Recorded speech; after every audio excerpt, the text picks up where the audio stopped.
Hey guys, welcome Hello. back.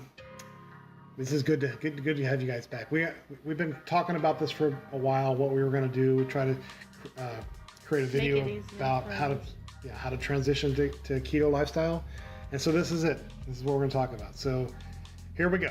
So you may have heard the hype and the claims about the ketogenic diet, and you just want to jump into it and see if it works for you. And if you're like ourselves, you know, we've tried other things to get healthy, right? We've done things like we've been jogging, and we've done Zumba, and we've done aerobics, and we've done Weight Watchers, and we've done Atkins, and we've done vegetarian. Yep, all that stuff. And you know, a lot of times we shed those pounds, And we were doing good.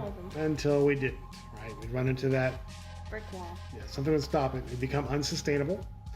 And after that happens, you stop and the weight comes back. I mean, that's just everybody's story, right? We're nothing new that way. Before making the move towards a ketogenic lifestyle, there are some things that you should consider, such as keto's not a magic bullet. Some people will tell you that it is, but it's not. You have to fully commit to it. You will fail on this just like you will on any other diet. It's not to be played with, because shifting your body into a different metabolic state or cycle can actually be dangerous if you're not careful. Yeah, one does not simply try to do keto. Either commit or don't. Yeah, I mean, the short and long-term benefits are real. So it really is worth undergoing some short-term discomfort to get to those benefits.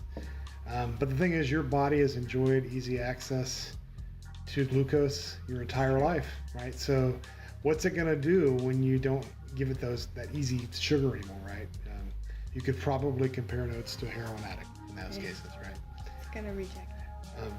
But yeah, some people do it, right? Some they go from standard American diet and right into keto, and you know they struggle through it a bit, but they get through it. But I would be willing to bet there are many, many more that try that and they call it unsustainable when they fail.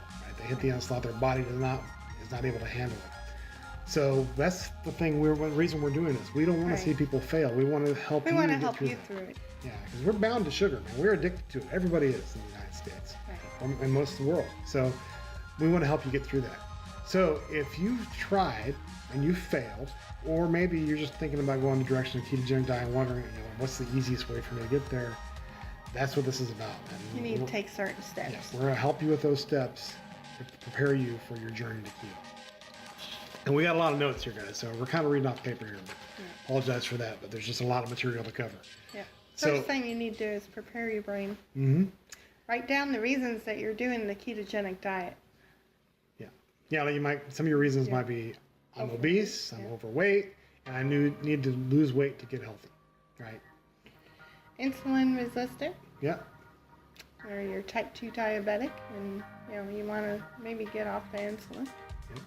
Or maybe you're like me. I still do somewhat have high blood pressure, hypertension, no more high cholesterol though, but I had that. Maybe you've got coronary disease, kidney disease, hypothyroidism, and you want to see if you can get some improvement. So that's another reason. Maybe you have a certain type of cancer, right? You want to see if the ketogenic diet might help. Yeah. Now, we're not experts in that. And we're not making any claims. We're not claiming that. It's just some people have had success, and this is something that they want to try along with their other treatment, right? So now you've written down the reasons. The next step would be to create some short and long-term goals. Now, your short-term goals should be both measurable and have a defined time. So what was the examples of some short-term goals? Lose 25 pounds in 90 days. Oh, that's very achievable. We did that. Mm-hmm. We did that plus. Oh, yeah. Actually. Maybe your glucose is a little high, and so you'll knock off 10 points in 30 days. Or maybe you want to you're like lifting weights and you want to increase your bench press weight by 20 pounds in 3 months, right? Those are all short-term achievable goals. Right. Now talk about long-term goals. What are some ideas? Want to be beach body ready in the year? Be nice. Yeah. Mm-hmm. I'm already feeling more confident. Maybe you want to go on a cruise in a year. You want to look good enough to go on that cruise. Or you want to run a half marathon in 6 months. Yep, those are good long-term goals. Mm-hmm. You have to remember, you have to get the short-term goals before you get to the long-term goals, right? So now we want to talk about the next step. So you've got your goals set up. Now you want to look at some of the reasons that you failed in the past, right? Like, what are some of those reasons be? Some of the cravings. Yeah. You're Just unable to resist those all diets. You have that. sugary cravings, carb cravings. Mm-hmm. Yep. Or maybe you were on an unusual stress during that time. Yeah. It's a valid reason. Last year. Yeah, it's a valid reason. We almost lost our grandson, so yeah. Or maybe the holidays were coming up. You say, oh, well, I'll do it after the holidays. Right? Everybody says that. I got injured while jogging when I was jogging, and that kind of derailed me. And also my job. I got injured in Taekwondo. Oh yeah. But I finished it though. Mm-hmm. But still, it slowed you down. Yeah. Right? And then my job required me to travel a lot, and so I was eating out a lot. So those are all reasons that we failed in the past. Whether reasons, excuses, whatever you want to call them, but they're things to consider. So how do we get past those? Create some strategies to overcome those failures, the reasons for the failure. Yeah. So if you have a lot of cravings, how would you get past that? You make snacks, savory snacks or sweet snacks, and you have them prepared ahead of time. It helps. Yeah. Or when you're eating, you eat until you're full of fat. So don't let yourself. You don't have to snack so much if you're full from your meal. Just do that. And it will fill you up. Mm-hmm. How about if you have unusual stress? How would you deal with that? Maybe a diet buddy? Yeah, diet buddy. Yeah. I turn to you. That's right. Get somebody else to do it with you so you can feed off each other and that positive energy. So you've done that, and now you've got your reasons for failure and ways to get around them. But there are some more valid concerns that people have, right? That are not reasons they failed in the past. But maybe you have food allergies. Yep. Yeah. Food allergies would be a big one. Maybe keto flu, like I had. Mm-hmm. Yeah. I had it pretty bad, but got through it. There's ways we can talk about how to get through that.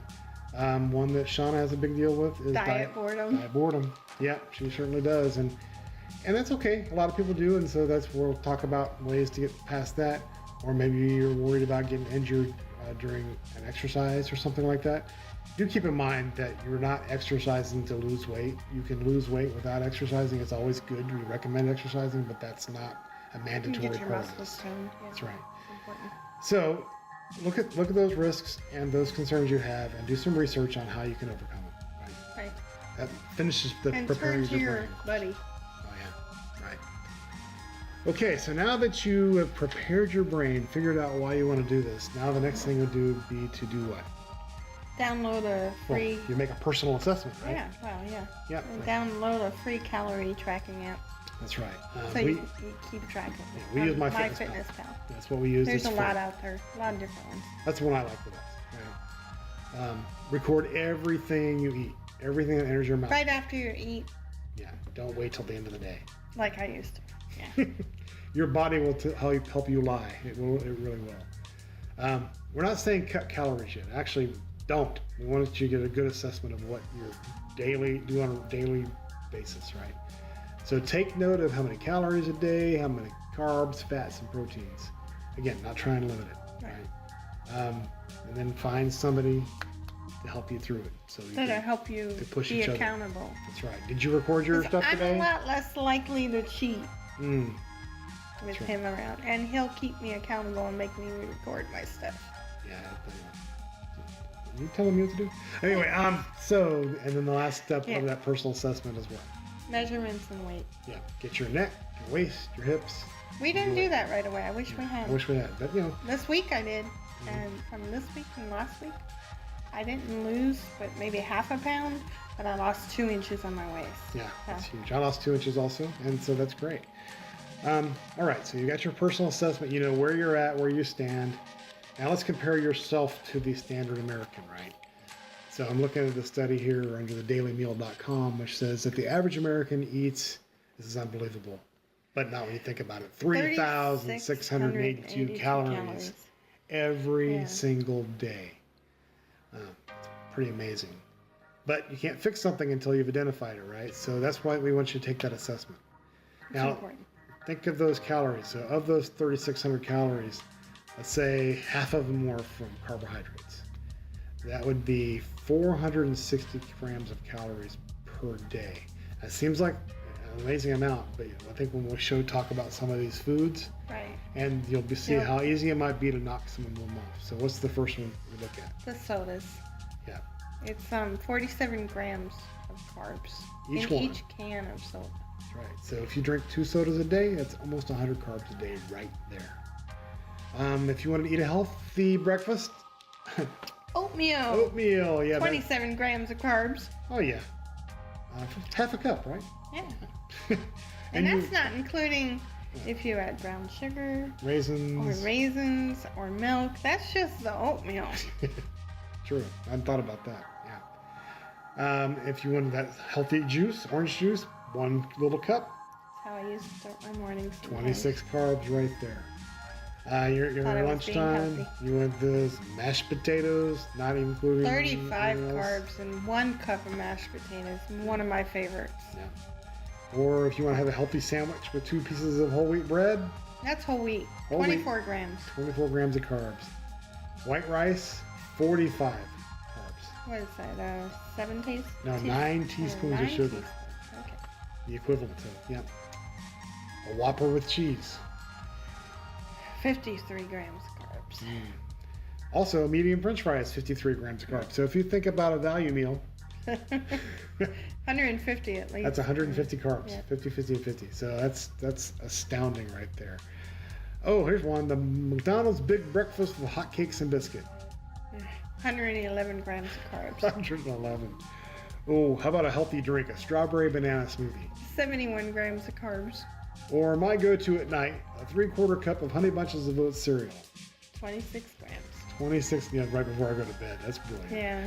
Yeah. All right, so You thought you were eating healthy. think about all those carbs, and you think about what a ketogenic diet is. I mean, if you're not even trying to lose weight, just being ketogenic is 50 carbs per day a gram. 50 grams of carbs. If you want to lose weight, you should probably get down to about 20 carbs. So just think about that. If you were to just jump from 460 to 20 immediately, your body is going to flip. Yeah.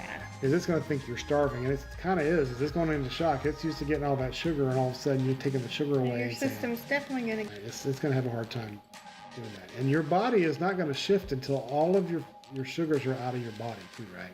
Or out of your liver. So your glycogen has to be completely depleted before it's going to start burning fats. And if you have a fatty liver, it's going to take even longer. that much longer. Yep. Yeah. So just think about that. 20 grams a day is to lose weight, so you can't just jump right to there. Most people can't do that. And you probably shouldn't. No, I mean, we didn't. So I'm just saying, we want you to be successful. Carbs first. Yeah. All right. So now that you've assessed where you are, so like you said, the next step is to begin cutting those carbs, right? Yeah. Look at that low-hanging fruit. So the first step would be what? Sodas and juices. Yep.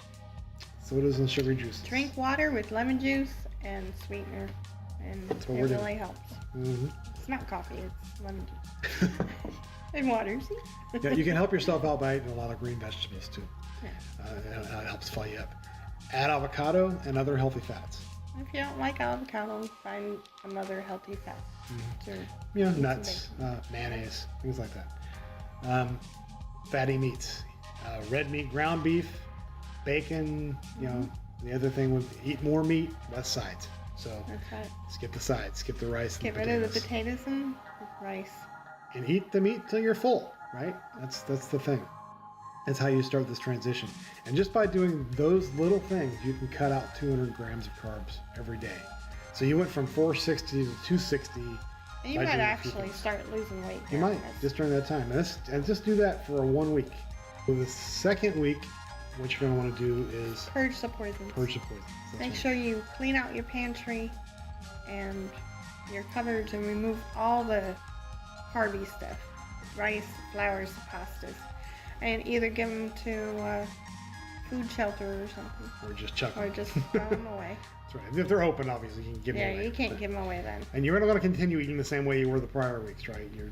But you're getting slightly better. Other things to get rid of out of your cupboard would be cereals, cookies, cakes, crackers. Any of those dangerous go-to snacks. I love crackers. Right? They got to go. You have to treat yourself like an alcoholic, right? Anything you were hiding somewhere, your cookies, your candy bar somewhere that I don't hide anything. Don't hide nothing. It's all got to go. Because otherwise you're definitely not trying to do it. Oh no, we never. Take a look at your condiments. For example, syrups, dressings, steak sauces, barbecue sauces. Barbecue sauce is a lot. Yeah. If it's over 2 grams of carbs, just get rid of it. Sweet pickles. I love sweet pickles. Oh, bread and butter like pickles. Spicy, hot, sweet pickles. Oh, Yeah, relishes. I mean, they gotta go. Pickles were my favorite. Because they add up really quickly. What you need to do is try to get your carbs in the second week down to under 100 per day. That will get you into the low carb. It can be lifestyle. done. Yeah, but again, you're taking your time. You're not taking steps, baby steps. The next thing you can do in weeks 3 and 4 is start preparing your foods ahead of time. Right. Making meals ahead of time. Plan it out. Buying fresh vegetables and frozen vegetables so you can have those whenever you need them. Purchase a lot of lunch meat and cheese and stuff you can snack on. And some high-fat meats, ground beef, pork, even some skin on chicken thighs. Yeah. And believe it or not, bacon. It's important. Lots of bacon. Start looking up recipes, right, for these. There's so much out there that you can find that's either low carb or keto. There's Pinterest, there's YouTube. Yeah, there's all sorts of places, all sorts of resources out there. And cook up several meals at once. I mean, that's what Shauna does. She'll make up a whole bunch of little mini meatloaves, and we'll eat on those 2 or 3 days in a row. Or she'll make up a bunch of little baked egg cups with bacon. Yeah, that helps. Right, and those. Because sometimes the morning gets away from you, and all of a sudden, it's 11 o'clock. I'm hungry. Right. So grab yourself something. And the other thing is, it should be pretty obvious. You should not be eating out very rarely at all if you can help it. Try to have your food prepared. We've saved so much money by not eating out as much because you don't know what they're putting in your food, and I really don't trust them. Yeah, so that's 3 to 4 weeks Plus the temptation. Yeah, 3 to 4 weeks of preparation. Now you can start thinking about transitioning a ketogenic lifestyle, right? You can now look at your macros. Now you get to your 75% fat, 20% protein, and no more than 5% carbs, right? So now you can start doing that without even cutting calories yet. You're still wanting to eat till you're full, right? Because you're still not out of the woods, right? Your body is still going to try to go through these changes. You got to get all that sugar out of your body. And the thing is you're going to want to drink lots of water and get your electrolytes. And what that's going to do is going to help you prevent you from getting to the keto flu, right? Then, once you're completely fat adapted, then you can cut calories. That's when you look at MyFitnessPal and you set it to lose how many calories you need to do to lose 1.5 pounds a week or 2 pounds a week, whatever your goals are. That's when you start doing that, and that's when you can start seriously losing some weight. All right, and then finally what? Have fun. Make it fun. Yeah, that's right. Have fun. Get in there. Be creative. There's so much you can do in the kitchen, and just make it pleasurable. Don't make it so hard. And that's it. That is our plan for how to get through from a regular American diet to a ketogenic diet. And I think that's the best chance of being successful. And then you can reference our other video we did on what is keto, so you can see exactly what you need to do there. So we're just really wanting to make this as easy on you as possible, and so we would love your feedback to know if this is helpful for you, and we can continue making these type of videos. So anyway, what do we say now? Keto Mojo Go Go out.